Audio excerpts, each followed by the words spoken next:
Avant de commencer, un petit point sur ce qu'est un fichier CSV, hein, comma separated values. Donc c'est un fichier texte dont la terminaison est un point CSV pour le reconnaître, mais ça reste un fichier texte, avec comme séparateur la virgule entre les différents éléments de notre fichier et le passage à la ligne. Donc dans l'exemple que je vous montre, Victor, Hugo, écrivain, on a là une ligne. Albert, Camus, écrivain, c'est une ligne du tableur, et chaque élément, Victor est dans une cellule, Hugo dans une autre, etc. La virgule est le séparateur, mais souvent en français, on a un petit problème, puisque les nombres décimaux utilisent aussi la virgule, ce qui n'est pas le cas pour les Américains, utilisent la virgule. Donc si vous vouliez rajouter par exemple la taille de cet écrivain, que je connais absolument pas, hein, vous feriez 1, et là vous n'êtes pas bien, on va mettre un 70, je ne sais pas quelle taille il faisait, là vous n'êtes pas bien parce qu'évidemment la virgule n'a pas le même sens pour séparer Victor et Hugo que pour séparer 1 et 70. Donc en français on a tendance à utiliser une autre astuce, enfin à utiliser un autre séparateur, c'est d'utiliser le point virgule. Donc il va falloir tenir compte de ça dans le travail que vous aurez à faire dans cette cartopartie. S'il vous manque un élément, par exemple ici, alors il faut que ce soit le point-virgule partout. Hein, là, je suis obligé de le changer, évidemment. Il ne peut pas y avoir une i avec le point-virgule, une i avec la virgule. Hein, ça ne serait pas cohérent. Vous pouvez mettre autant de valeurs que vous voulez, que ce soit pour la ligne, hein, pour Victor Hugo, sa date de naissance, etc., que le nombre de personnes que vous pouvez mettre. Si vous n'avez pas la taille d'Albert Camus, vous mettez 2 points pour qu'il sache qu'il y a une cellule là, qu'il y a une cellule vide. Sinon, tout va être décalé. Donc voilà ce qu'est un fichier CSV. Pour importer un fichier CSV, alors je vous fais une petite démonstration pour que vous voyez bien la chose. Donc j'ai ici un fichier CSV de ce qu'on va devoir étudier. Alors je ne suis pas bon, donc vous voyez qu'il se termine par un CSV. Et là je fais ouvrir avec. Et LibreOffice est un outil idéal. C'était ma page de publicité, parce qu'il reconnaît que c'est un fichier CSV et il vous ouvre une boîte pour vous dire quel est le séparateur qui est utilisé dans cette boîte CSV. Alors vous obtenez, avant même de commencer, cette chose-là. Donc le séparateur, là ici, dans l'exemple qui m'est donné, c'est la virgule, mais si c'était le point-virgule, donc vous faites des tests, hein, vous regardez ce que ça donne, l'alignement, et vous voyez que là, il n'y a pas de séparateur. Si vous mettez le point-virgule, votre truc il n'est pas du tout aligné en colonne, hein, donc là c'est pas du tout le point. Ah, il n'a pas pris le point virgule, mais vous voyez que c'est pas du tout le point virgule qui était le bon. Pourquoi il ne veut pas me le prendre? Voilà. Donc par contre, si maintenant je mets la virgule, bien là j'ai bien les choses alignées en colonne, hein, bien séparées en colonne. Donc vous voyez l'appellation, tout va bien. Est-ce qu'il y a d'autres choses? Ici, voilà, le statut, etc., etc. Il ne faut pas en mettre trop. Hein. Vous pouvez le personnaliser, hein. Vous pouvez utiliser un séparateur autre, et puis ça serait autre chose que ceux qui vous sont proposés, tabulation, virgule, point, virgule, qui sont les grandes tendances. Un autre petit problème avec les fichiers CSV, c'est le format de fichiers. Hein. Si vous avez l'ancien format, il n'y en avait pas 50, c'était l'ISO 8859. Vous verrez apparaître à la place des accents, vous verrez apparaître des caractères étranges, donc il faut faire attention à ça. C'est ça l'intérêt aussi on le voit bien, l'UTF-8 est devenu la norme, donc plus s'en inquiéter. Alors je fais ce point sur le fichier CSV parce que vous allez, dans votre manipulation, avoir à traiter ce genre de problème. Dans ce premier exemple sur lequel vous devez travailler, le jeu A déjà été importé. Le fichier est à peu près propre, il ne pose aucune difficulté. Ce qui est important, puisqu'on veut positionner sur une carte les bibliothèques d'Île-de-France, c'est les coordonnées ici. Donc, pour gérer ça, on a un petit problème, c'est qu'il faudrait qu'on ait une colonne avec latitude, une colonne avec longitude pour l'import dans UMAP. Il ne sait pas reconnaître à partir d'une seule colonne. Donc, on va faire alors, peut-être commande d'export la virgule, mais faisons-le proprement. Donc, on va insérer une colonne à droite et on va séparer ces colonnes. Alors, il faut préparer la colonne avant, hein, donc il faut en créer une de vide, sinon ça va vous écraser ce qu'il y a dans la colonne qui suit. Je vais dans Données et scinder. Alors, c'est là où en général on le cherche parce qu'on ne le voit jamais directement. POF, c'est scinder le texte en colonne et vous laissez faire. Donc ici maintenant vous mettez latitude, c'est toujours le premier, hein, longitude, et vous avez gagné. vous avez gagné presque. Vous vérifiez que, alors on pourrait supprimer des colonnes qui ne vont pas du tout nous intéresser, qui n'ont pas grand sens dans notre étude. Moi j'importe tout, je ne me pose pas de questions. Là je vous montre la technique, mais après effectivement il faudrait faire du nettoyage, gérer un petit peu les choses pour avoir des éléments communs entre les différentes choses qu'on va importer dans notre logiciel de carto.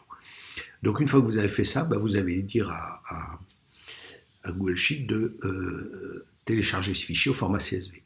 Donc ici, télécharger, format CSV. Alors c'est là où vous avez un petit problème qui est propre à Google Sheet, c'est que il va vous le télécharger, mais lui, il ne vous pose pas de questions sur le séparateur de votre fichier CSV, il vous impose le séparateur, la virgule. Ça pas gênant si on n'a pas de virgule dans le texte. Par exemple, on pourrait avoir 55, rue des, comme on le trouve dans certains fichiers. Et là, il vous séparerait le 55 du rue des. Ou vous pourriez avoir des textes qui décrivent la bibliothèque. Et là-dedans, vous pourriez avoir des virgules.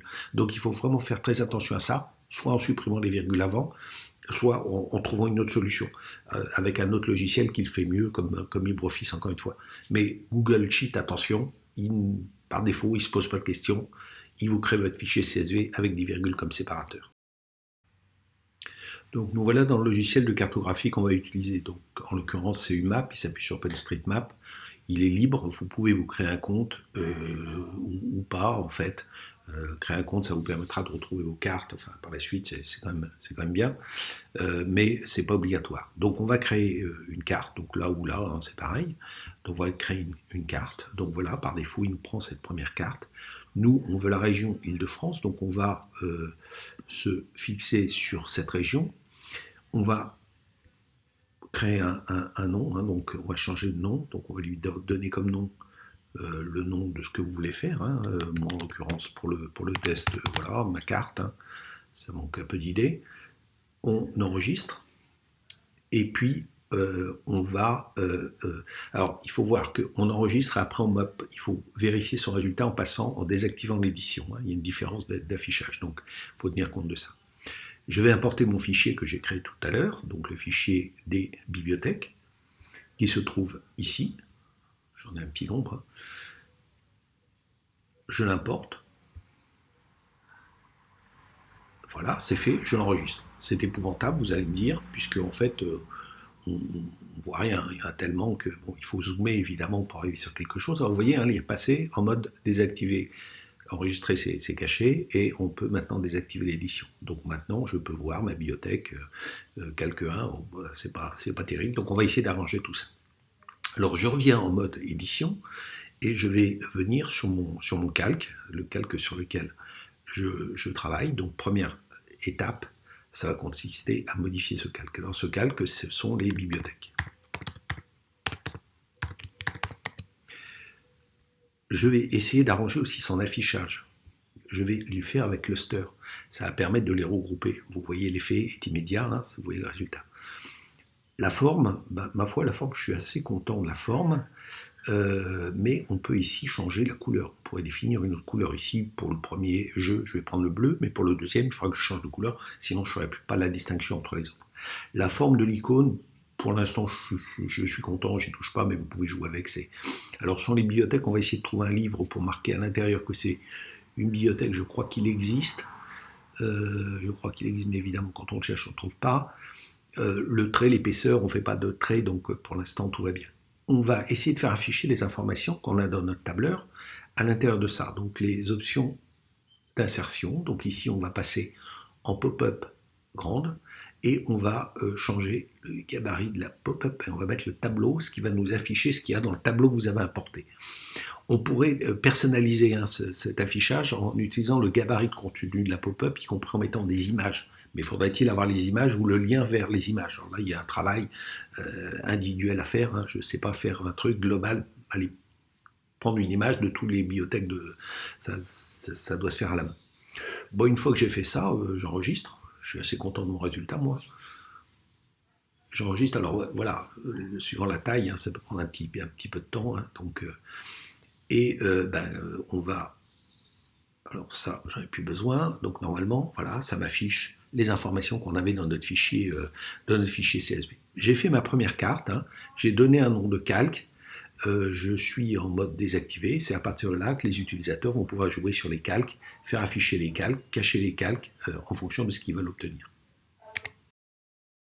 Alors, le jeu B représente les musées de l'Île-de-France.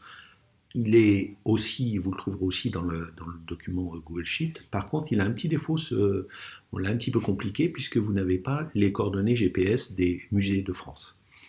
Vous êtes donc obligé d'aller les chercher et donc là, vous avez un petit travail à faire. Alors, première étape, on regarde le fichier, hein, donc on a les adresses, on a tout ce qu'il nous faut, donc on laisse comme ça. Par rapport au fichier que vous aviez tout à l'heure, c'est un travail que je ne fais pas mais qu'il faudrait faire si on avait le temps, ce serait évidemment de garder les données qu'on veut faire afficher dans UMAP et avoir le même nom, hein, pour que ça apparaisse, qu'on sache que c'est la même référence, c'est-à-dire adresse écrit en complètement, ou référence musée, ou la ville pas commune, enfin voilà, hein, des petites choses à nettoyer. Donc, là, si je fais l'export et que vous vous souvenez bien ce que je vous ai dit, on a un problème, c'est la virgule. Regardez bien ici, 23, aller, ça va nous poser un problème. Donc je vais faire une petite manipulation, je vais me débarrasser de virgule en vérifiant qu'on n'a pas de nombre décimaux, sinon ça serait la catastrophe. Donc recherche et remplacer, donc la virgule, je vais la remplacer par rien, je vais la faire disparaître. Je vais juste le faire que dans cette feuille pour pas que ça ait des conséquences sur d'autres feuilles, donc juste cette feuille, et je lui dis de tout remplacer. Voilà, les virgules ont disparu, donc à l'export, je ne vais pas avoir ce problème, puisqu'il va m'exporter en CSV avec comme séparateur la virgule. Je n'ai pas le choix, je ne peux pas faire autrement. Donc j'exporte en CSV, télécharger, CSV. Et maintenant, je vais importer ce fichier CSV dans un logiciel capable de traduire les adresses 23 allées 2 en référence coordonnées GPS, latitude, longitude. Alors maintenant, je vais géocoder mon fichier puisque je n'avais pas les coordonnées GPS, donc j'utilise adresse.data.gouv.fr qui offre pour le territoire français la possibilité de géocoder.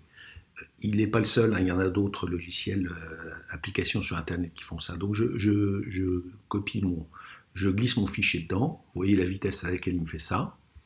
Enfin, pour moi, pour la partie téléchargement. Puis, il me demande quels sont les paramètres que je vais utiliser. Donc, je vais utiliser l'adresse. Alors, attention, l'ordre va compter ici. Hein. Si vous mettez le code postal avant la ville, ça ne va pas fonctionner.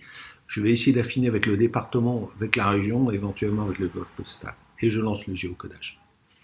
Donc il prend toutes les adresses et une fois qu'il a fini, il me dit ben, allons-y, on télécharge.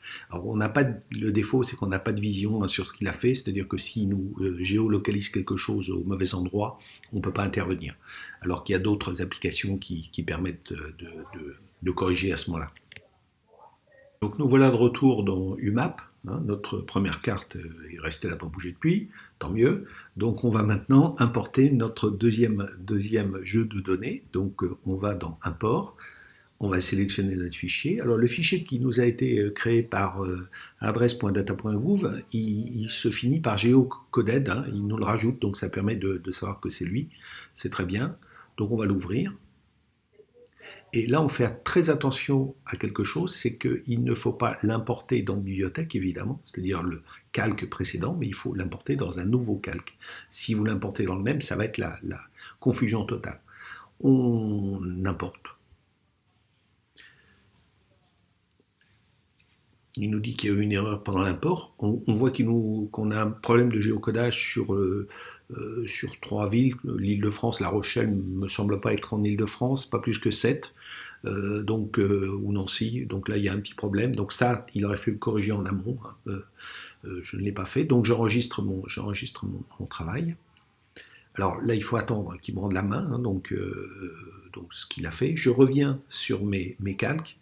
Donc première étape, je vais changer le nom de mon calque. Donc ça, c'est les musées d'Île-de-France, hein, je pourrais préciser. Là, type de calque, ben, par défaut, je vais refaire la même chose avec cluster. Propriété de la forme, ben, la couleur, hein, parce que évidemment, sinon ça va devenir très confus. La forme de l'icône, bon, je laisse comme elle était. L'image de l'icône, ben là c'est les musées, donc peut-être que je vais trouver quelque chose qui sera plus joli. Et puis même chose, hein, je vais faire donc rajouter les options d'insertion. Donc le pop-up, je vais mettre un pop-up grand. Et ici pour je vais mettre les tableaux pour faire afficher tout le contenu, ce qui a correspondant à chaque ligne de mon tableur. Encore une fois, on pourrait le faire, on pourrait définir son propre gabarit et pas utiliser un gabarit par défaut, ce qui pourrait permettre d'enlever des choses qui ne nous intéressent pas ou d'en rajouter. J'enregistre le temps qui me rend de la main, ce qui est fait, désactiver l'édition, et puis je regarde ce que ça donne. Donc vous voyez, j'ai bien deux couleurs définies. Les musées en rouge, hein. Donc voilà, c'était bien le. Donc mes deuxièmes données sont rentrées, donc j'ai les bibliothèques, j'ai les musées, voilà. Le jeu C, le dernier jeu sur lequel vous devez travailler, vous voyez qu'il est vide, on ne vous l'a pas préparé. L'objectif, c'est de faire vous-même le travail de recherche. En l'occurrence, on recherche les monuments historiques d'Île-de-France. Donc là, il faut faire attention, il peut y avoir beaucoup de choses, hein. C'est donc les bâtiments qu'on recherche, parce que sinon, vous n'en sortez pas. Une simple poignée de porte peut être classée, donc ça devient infernal. Alors, voilà, le travail est à faire. Moi, je ne vais pas le faire parce que je vais directement sur le site qui m'intéresse, donc en l'occurrence data.culture.gouv.fr. Les données, vous avez un certain nombre de données disponibles, vous avez les tableaux, mais ce travail de recherche de données est probablement le plus intéressant dans tout ce boulot, hein. C'est comment trouver les données qui m'intéressent et qui m'importent. Donc toujours l'Île-de-France, c'est toujours ce qui m'importe ici, et je fais un export des données. Alors il faudra voir ce qui me donne, hein, mais globalement, j'ai les coordonnées GPS, j'ai tout ce qu'il me faut dans les données qui me fournissent. Donc l'export jeu de données entier, surtout pas, parce que là, il est très important. Donc seulement ceux de la région Île-de-France, je l'importe, je le sauvegarde. Donc la sauvegarde sur mon ordinateur au format CSV. Alors j'ai récupéré mes données, je dois l'importer dans Google Sheet en l'occurrence. C'est pas une obligation, on pourrait tenter de le jouer directement dans une map, hein, ça pourrait, probablement ça peut tomber en marche. Mais voilà, le but c'était de rassembler ces données dans un même jeu de fichiers pour après éventuellement essayer de faire des choses propres pour avoir par exemple les mêmes noms de colonnes, etc., etc. Donc ce fichier, je le vérifie quand même avant avec LibreOffice, je vous avais montré ça au début parce que je ne sais pas quel est le séparateur qui a été utilisé par le site du ministère de la Culture. Et bien là, l'intérêt de LibreOffice, c'est que vous le voyez, il est clair, hein, que le séparateur, c'est pas la virgule. Donc le séparateur, c'est très probablement le point-virgule. Encore une fois, c'est très fréquent dans les jeux de données français. Donc il faudra l'importer avec un jeu de données point-virgule dans Google Sheet. Donc c'est ce qu'on va faire. Donc dans Google Sheet, j'y suis, importer, fichier, importer. Il est sur ma machine. Donc je vais le faire glisser depuis ma belle machine vers Google Sheet. Alors Google Sheet, pourquoi? Parce qu'il est très pratique quand on travaille à plusieurs, hein, puisqu'il est en ligne. C'est un petit peu la raison pour laquelle on l'utilise. En tant que tableur, il est déjà bien puissant. Donc l'importation se fait. Il va reconnaître que c'est un fichier CSV et nous demander quel est le séparateur qu'on utilise. Donc déjà, créer une feuille de calcul. Alors attention, là, si vous le faites, il va en créer une nouvelle, hein, vous ne serez pas dans le même. Insérer une nouvelle feuille, remplacer la feuille de calcul où on se trouve. Alors c'est là où il ne faut pas se tromper. Donc moi je vais le faire doucement parce que ça marche. Je ne sais pas pourquoi, j'ai eu un petit problème tout à l'heure. Donc ici mon séparateur c'est le point virgule et j'importe mes données. Alors il va me créer une autre feuille c'est pas grave, je vais la renommer, hein, je vais me débrouiller avec. Voilà, il me l'a importé ici. Donc ce que je vais faire, c'est que je vais l'appeler. Je vais le laisser comme ça. Voilà, il faudrait jouer sur le nom des fichiers, supprimer celui-là. Voilà, on le supprime, toc toc, renommer celui-là jeu 6, je sais, pourquoi 6 jeu 6, renommé, pof pof, c'est où renommer, ici, donc je sais, voilà, c'est renommé. Alors mon problème ici, je considère que c'est bon, maintenant vous êtes un peu à l'aise avec ça, donc on passe directement aux coordonnées GPS qui se trouvent quelque part par ici. Donc là j'ai pas de colonne, j'ai une colonne vide à côté, donc c'est pas gênant de faire directement, de scinder directement ma cellule. Encore une fois, si vous scindez, que vous avez quelque chose de rempli sur la colonne qui est juste à côté, elle est écrasée, hein, donc faites attention à ça. Donc données, scinder. Alors j'ai toujours du mal à le voir où il se trouve celui-là. Scindé, il me le scinde, il a considéré que c'était pas virgule. Alors ici j'ai un petit souci qui est lié il va considérer que c'est une date. Alors c'est pas cool ça va pas m'aider cette affaire. Donc pour résoudre ce problème-là, je retape, alors attendez, hein, on va s'en sortir, 2,6999, 2,6999 et je rajoute 2 zéros. Voilà, il faudrait le faire partout hein, pour que ce soit 2,4932, donc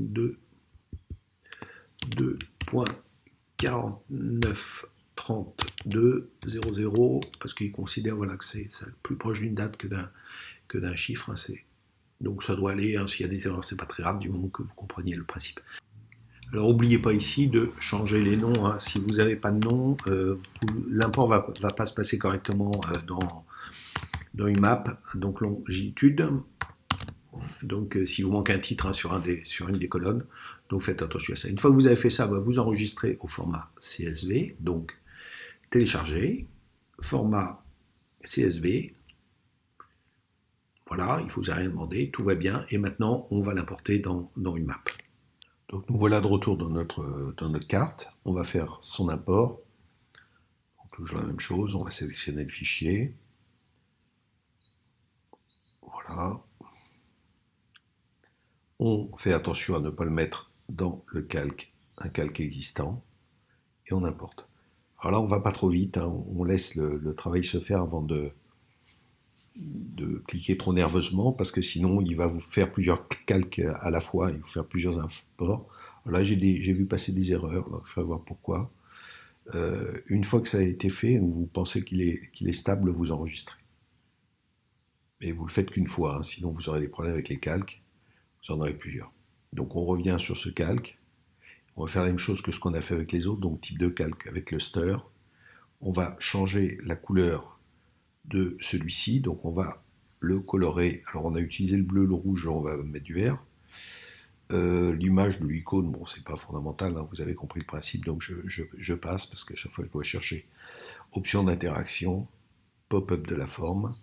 Donc là, c'est une grande pour mettre ici un tableau, pour avoir les données qui s'affichent, mais encore une fois, je l'ai déjà dit, je commence à me répéter, c'est pas bon signe.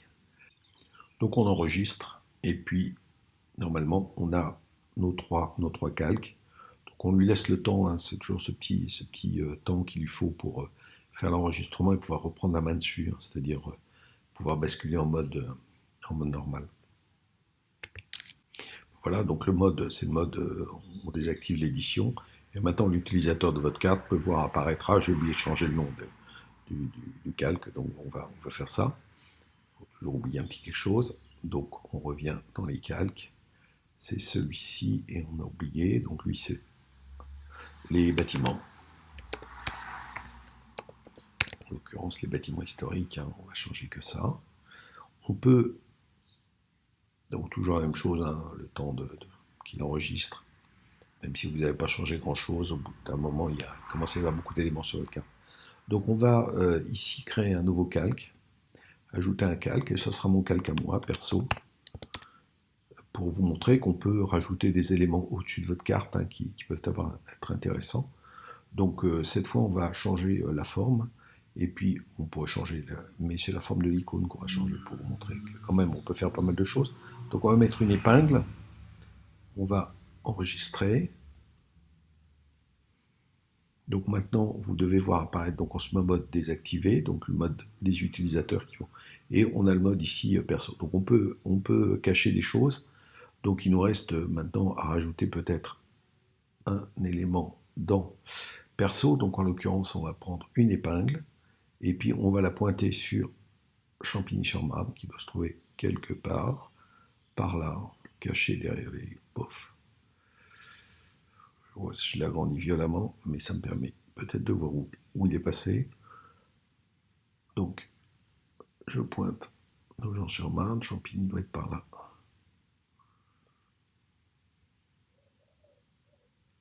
Et on va lui mettre ce à quoi il correspond. Donc le nom, atelier, canopée, 94. Et bien voilà, on a fini, on enregistre.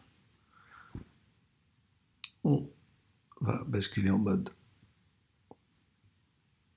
pour pouvoir lire la carte. Donc on a le mode perso. Si on peut tout faire disparaître, sauf, et on voit Atelier 94, qui n'est pas tout à fait un champigny, mais pas loin, je ne suis pas trop mauvais. Voilà, je vous remercie.